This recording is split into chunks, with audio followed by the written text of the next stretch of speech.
আসসালামাইকুম এভরিওয়ান, আশা করি সবাই ভালো আছেন। যারা যারা ল্যাটকা খিচুড়ি পছন্দ করেন তারা কিন্তু এখানে জয়েন করতে পারেন। আজকে কিন্তু আমি খুব মজা করে ল্যাটকা খিচুড়ি করব। তো এখানে লাউ দিয়েছি, মসুর ডাল, তারপর একদম ভাতের চাল দিয়েছি। এটা মোটা ভাতের চাল। যারা ল্যাটকা খিচুড়ি পছন্দ করেন তারা এই মোটা ভাতের চাল, বাড়ির চাল দিয়ে ল্যাটকা খিচুড়ি খেয়ে দেখবেন। বা বাড়ির চাল হোক বা নর্মালি কেনা চাল, যেটা মোটা চাল, এটা দিয়ে আপনারা ল্যাটকা খিচুড়ি করে খেয়ে দেখবেন। আর সামান্য চেকন চাল যেটা বলে, ওইটা দিয়ে আপনারা ল্যাটকা খিচুড়ি করে খেয়ে দেখবেন, তফাৎটা বুঝতে পারবেন। সবসময় ল্যাটকা খিচুড়ি, মোটা চালের যে ল্যাটকা খিচুড়ি হয়, এইটা কিন্তু বরাবরই ভালো লাগে। তো এইদিকে সব কিছু আমি ভালো করে ঘেটে ঘুটে নিয়েছি। আর আলুটা কিন্তু আমি একসাথে দিইনি, আলুটা আমি আলাদা করে সিদ্ধ করে নিয়ে তারপরে শেষে এখানে অ্যাড করে দিলাম। কারণ আলু আগে থেকেই এখানে দিলে পরে আলুটা ভালো করে মিহি করা যায় না, তখন ল্যাটকা খিচুড়িটা কিন্তু ভালো লাগে না। এখানে যে আমি লাউ দিয়েছি, তারপর ডাল দিয়েছি, সব কিছু আমি আবার কিন্তু ঘুটে নিয়েছি।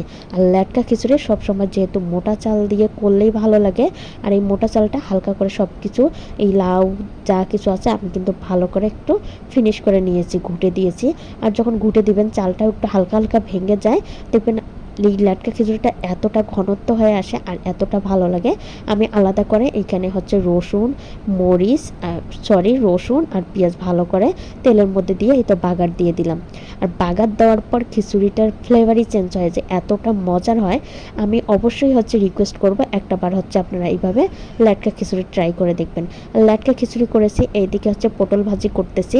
ল্যাটকা খিচুড়ির সাথে গরুর মাংসের পাতলা একটু ঝোল যদি থাকে, আরও একদম জমে যায়। যে কোনো মাংসের ঝোল, খাসির মাংস, মুরগির মাংস বা যে কোনো গরুর মাংস, এরকম যদি একটু পাতলা পাতলা ঝোল থাকে, এই ল্যাটকা খিচুড়ির সাথে মেখে খাইলে অনেকটা মজা লাগে। তো আমার আজকে খাইতে ইচ্ছা করছে শুটকির ভর্তা, যে আমি এই ল্যাটকা খিচুড়ির সাথে শুটকি ভর্তা খাবো।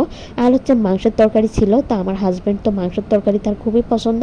এই ল্যাটকা খিচুড়ি, তার ল্যাটকা খিচুড়ি হোক, ভুনা খিচুড়ি হোক, দুইটাই তার পছন্দ। যেহেতু আমার ভুনা খিচুড়ি পছন্দ না, মানে একদমই আমার পছন্দ না, আমি খাইতে পারি না ওরকম করে। যদিও খাই, একটু একটু খাই। আর ভুনা, আমার ল্যাটকা খিচুড়ি হইলে আর কিছুই লাগে না। তো ল্যাটকা খিচুড়ি আর ভুনা খিচুড়ি যাই করি না কেন, আমার হাজব্যান্ডের দুইটাই পছন্দ। তো এই দিকে আমার সুবিধাই হয়েছে যে আমি মাঝে মাঝে ল্যাটকা খিচুড়িটা বেশিই করি, আর এদিকে ভাজি ভুজি করি আর ভর্তা করি। যেহেতু মাংসের ঝোল আছে, মাংস আছে, তো ভাবলাম যে পটল ভাজি আর একটু শুটকি ভর্তা করে নেই। পটল ভাজি আমার ছেলেটার জন্য খুব ভালো হবে, এই জন্য পটল ভাজিটা করে নিলাম।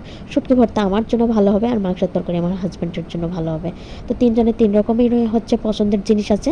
তো আর কোনো তো প্যারা নাই। মাঝে মাঝে প্যারাবিহীন বা রান্নাবান্না হইলে কিন্তু মন্দ হয় না, সবার পছন্দের সব কিছুই থাকে, তখন আর কোনো ঝামেলা হয় না। আর একদিকে এই তো আমার পটল ভাজি হয়ে গেছে, এখন পটল ভাজিগুলো নামিয়ে নিচ্ছি। আর পটল ভাজি থাকলে আমার ছেলের কিচ্ছু লাগে না। আজকের মতো এই পর্যন্ত, সবাই ভালো থাকবেন।